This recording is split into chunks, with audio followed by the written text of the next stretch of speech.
Alam mo ba ang kwento ng isang lalaking itinapon sa yungib ng mga gutom na leon, pero ni Gasgas ay wala siyang natamo?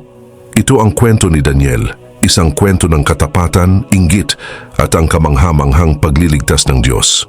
Sa ilalim ng pamumuno ni Haring Dario, si Daniel ay naging tanyag dahil sa kanyang katalinuhan at pananampalataya. Sa makatuwid gusto na nga siyang gawing pinuno ng buong kaharian. Dahil dito nainggit ang ibang opisyal. Gumawa sila ng batas, bawal manalangin sa Diyos kundi sa hari lamang. Ang sino mang lumabag, ihahagis sa yungib ng mga leon. Alam ito ni Daniel, ngunit hindi siya natakot. Patuloy siyang nanalangin sa Diyos 3 beses bawat araw.